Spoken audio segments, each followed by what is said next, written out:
యశ్వమెసేనందు ప్రియ సహోదరి సహోదరులకు శలం. ఈరోజు ఒక చిన్న వర్తమానం విందాం. అదేంటంటే ప్రసంగి 7:24లో ఒక మాట ఉంది. అక్కడ ఏమనుందంటే, సత్యమైనది దూరముగాను బహుళూతుగాను ఉన్నది, దానిని పరిశీలన చేయగలవాడెవడు.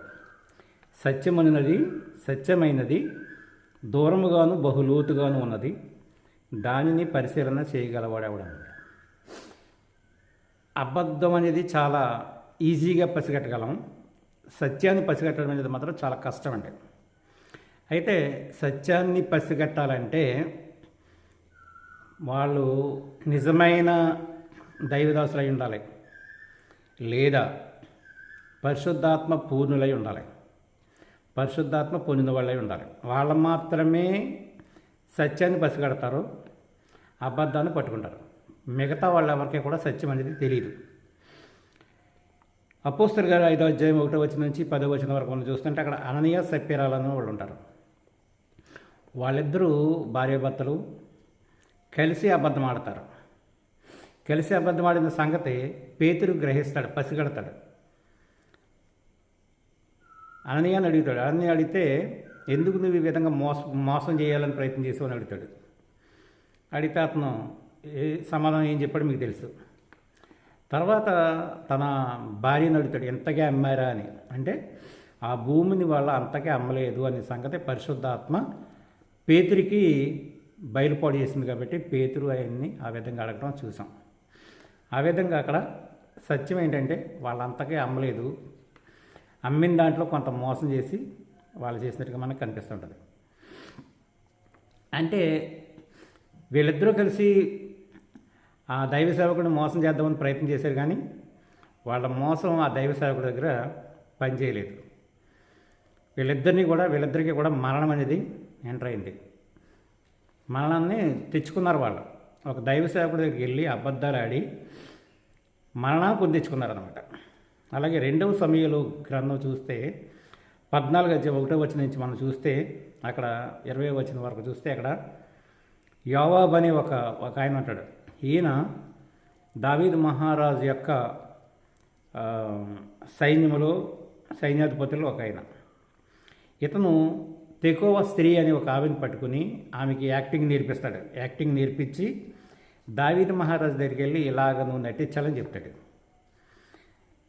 దావీదు మహారాజు ప్రవక్త, పరిశుద్ధాత్మ పూర్ణుడు గనుక, 50 ఆసక్తి గలవాడు గనుక ఆమె చేస్తున్న యాక్టింగ్ అంతా చూస్తాడు. చూసి 18వ అధ్యాయం 19వ వచనంలో ఏం చెప్తాడంటే, నిన్ను ఒక మాట అడుగుతాను సమాధానం చెప్పంటాడు. ఏంటని అడిగితే, యోవాబు ఇలాగ యాక్టింగ్ చేయమని చెప్పి పంపించాడా అని అడుగుతాడు.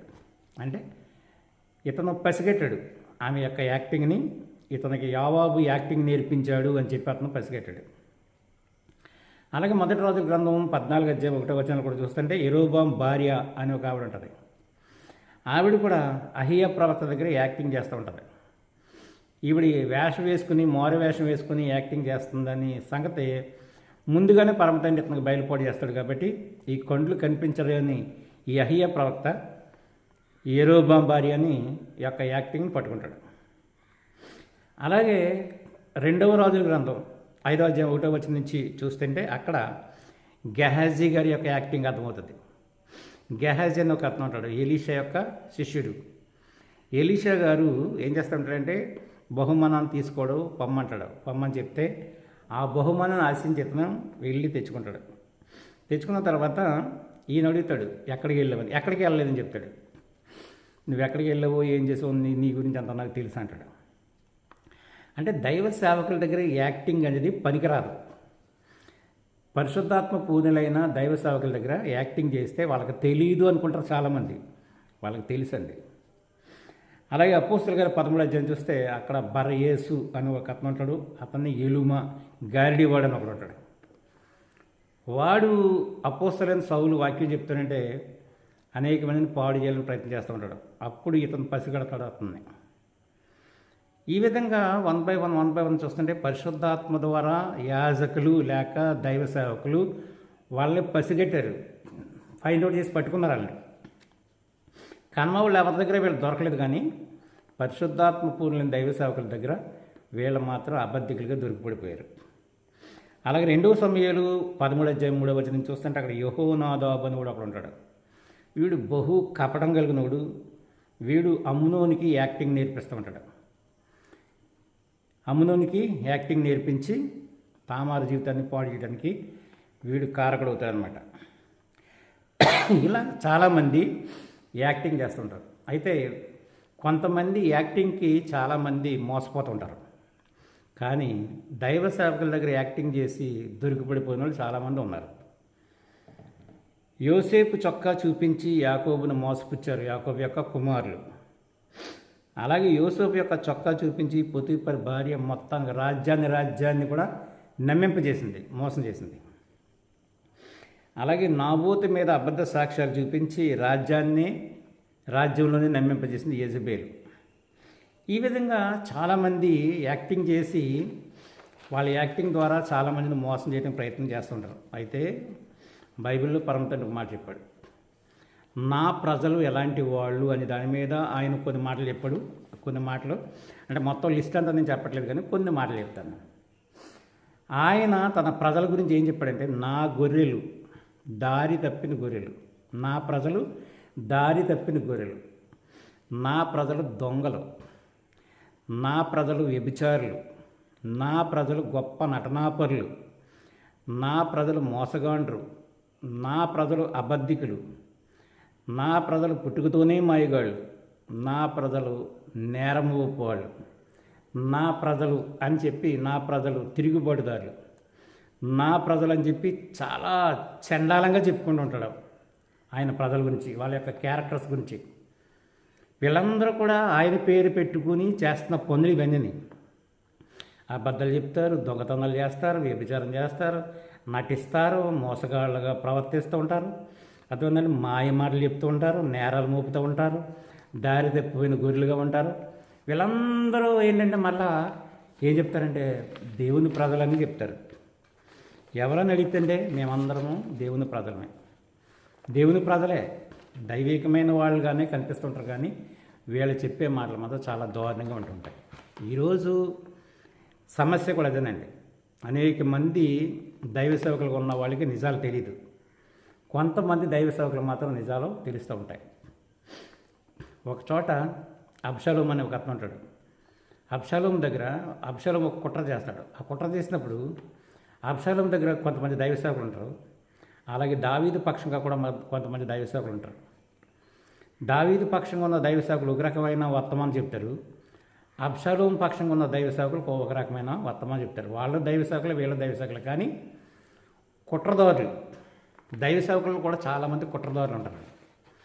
ఈ కుట్రదారులు ఏం చేస్తుంటారంటే కుట్రదారులు ఇప్పుడు కూడా కుట్రదారులకే మద్దతు ఇస్తుంటారు. సత్య సంబంధులు ఇప్పుడు కూడా సత్య సంబంధులకే మద్దతు ఇస్తూ ఉంటారు. క్రిస్టియానిటీలో గోధుమలు గురుగులు, అలాగే అబద్ధ బోధకులు నిజమైన బోధకులు, మేకలు గొర్రెలు ఇలా ఎలాగైతే ఉన్నాయో ఈ క్రిస్టియానిటీలో ఎప్పుడు కూడా రెండు రకాలైన మనుషులు ఉంటారండి. ఒకటి అబద్ధాలను నమ్మింపజేసి బోధకులు ఉంటారు. కేవలం రెండో వాళ్ళు ఏంటంటే కేవలం సత్యం కోసం నిలబడే దైవ సేవకులు కొంతమంది ఉంటారు. వీళ్ళు బైబిల్ పట్టుకుంటారు, వాళ్ళు బైబిల్ పట్టుకుంటారు. కానీ వీళ్ళకి ఎప్పుడు కూడా వైరం నడుస్తూనే ఉంటుంది. దీన్ని కోల్డ్ వార్ అని కూడా అనొచ్చు. ఈ అబద్ధ బోధకులందరూ కూడా ఎక్కడుంటారంటే కుట్రదారులుగాను కుట్రలోనూ ఉంటూ ఉంటారు. కానీ సత్య సంబంధులు ఎప్పుడు కూడా ఈ కుట్రకు దూరంగా ఉంటూ ఉంటారు. వాళ్ళ దేవుని పక్షంగా యాజకత్వం చేస్తూ ఉంటారు. కనుక వీళ్ళిద్దరికీ ఎప్పుడు వైరం తప్పదు. చాలామందికి తెలియదండి ఈ విషయం, చాలామందికి తెలీదు. ఈరోజు ఒక సమస్య, అప్పుడే 1 month 2 months నుంచి ఒక సమస్య ఉంది. ఏంటని అడుగుతుంటే హత్య ప్రమాదమా, యాక్సిడెంటా, ఆ జరిగిన సన్నివేశము హత్య అది లేక యాక్సిడెంటా అని దాని మీద. అది ఎవరికి తెలుసు? కొంతమంది దైవ సేవకులకు మాత్రమే తెలుసు నిజం. దీంట్లో ఉన్న నిజమేదో కొంతమంది దైవ సేవకులకు మాత్రమే తెలుసు. కానీ కొంతమంది దైవ సేవకులకి తెలియదు. వాళ్ళ దైవ సేవకులు లాంటి వేషం వేసుకుని ఉన్నారు, వాళ్ళ యాక్టింగ్ వాళ్ళు చేస్తున్నారు. కానీ నిజమైన దైవ సేవకులు ఉన్నారో వాళ్ళకి నిజమేదో అబద్ధమేదో తెలుసు. కానీ వాళ్ళు కూడా మాట్లాడరు, సమయం వచ్చినప్పుడే మాట్లాడుతూ ఉంటారు. కనుక పరిశుద్ధాత్మ అనేది మనకు ఉంటే ఏది నిజమో ఏది అబద్ధమో, ఎవడు యాక్టింగ్ చేస్తున్నాడో, ఎవడు మోసం చేయాలని ప్రయత్నం చేస్తూ ఉంటాడో, ఎవడు ఏ విధంగా యాక్టింగ్ చేస్తున్నాడో అనేది మనకి ఈజీగా తెలుస్తూ ఉంటుంది.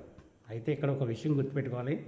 ఏంటంటే దేవుడు మంచి వాళ్ళకి మంచివాడు, మూర్ఖులకు వికటంగా ఉంటాడు. మూర్ఖులకి ఎప్పుడు కూడా ఆయన వికటంగా ఉంటాడు. సద్భావము గలవారి ఎడల ఆయన నీవు సద్భావం కలిగి ఉన్నావు, మూర్ఖుల ఎడల నీవు వికటంగా ఉన్నావు అని ఉంటుంది.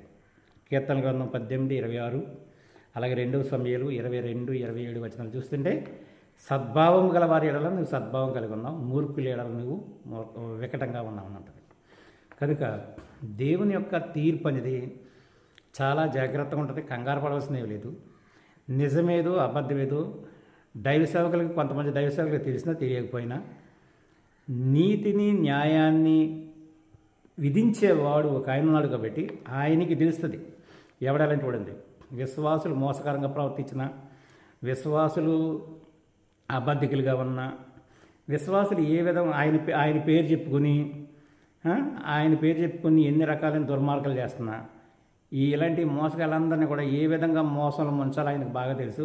వాళ్ళకి ఎలా బుద్ధి చెప్పాలో కూడా పరమ తండ్రికి తెలుసు. కనుక ఆయన పేరు పెట్టుకుని అబద్ధాలు ఆడటం, మాయమాటలు చెప్పడం, మోసం చేయటం, ఎదుటి వాళ్ళ మీద నిందలు మోపడం, ఇలాంటి పనులు ఏది చేసినప్పటికీ కూడా దానికి తగిన శిక్ష అనేది కంపల్సరీగా అనుభవించవలసిన పరిస్థితి ఏర్పడుతుంది. ఎందుకంటే మనం నమ్ముకున్న దేవుడు చాలా నీతిమంతుడు, చాలా నీతి న్యాయములు కలిగిన దేవుడు కాబట్టి జీవము గల ఎలోహిం దేవుని యొక్క చేతులు పట్టడం బహు భయంకరం. సత్యం అనేది చాలా దూరంగాను బహు లోతుగాను ఉంది. దీన్ని పరిశీలన చేసేవాళ్ళు చాలా తక్కువ మంది ఉంటారు.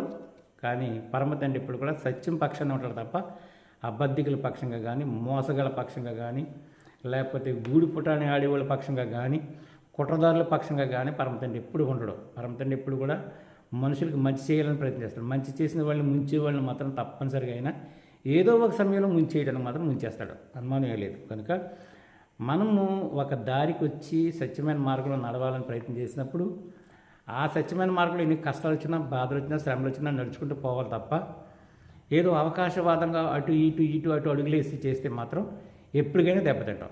అలా దెబ్బ తినకుండా ఉండాలంటే కష్టం వచ్చినా, నష్టం వచ్చినా, బాధ వచ్చినా, ఇబ్బంది వచ్చినా, శ్రమ వచ్చినా, ఎన్ని వచ్చినా సరే, ఆనాడు ఇశ్రాయేలీల మధ్యలో లేవీలు ఉన్నారండి.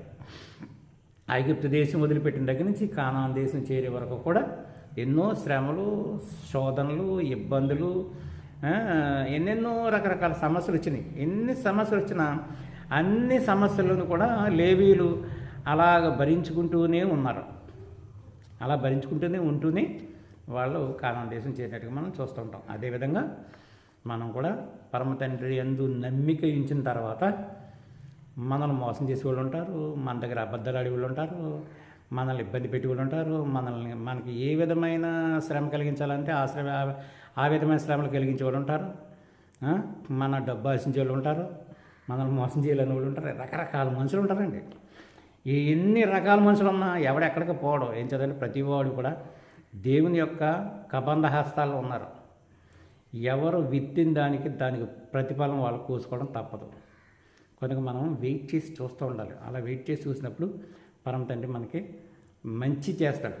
మంచి చేసేవాడికి ఎప్పుడు మంచి జరుగుతుంది, చెడు చేసేవాడికి ఎప్పుడు చెడు తిరిగే వస్తుంటుంది. మనం ఏది విత్తుకుంటామో దాన్నే మనం కోసుకుంటాం. పరమ తండ్రి కొద్ది హెచ్చరిక మాటలను మన వెనుకలో దీవించి ఆశీర్వదించిన గాక. అందరికీ సెలవు.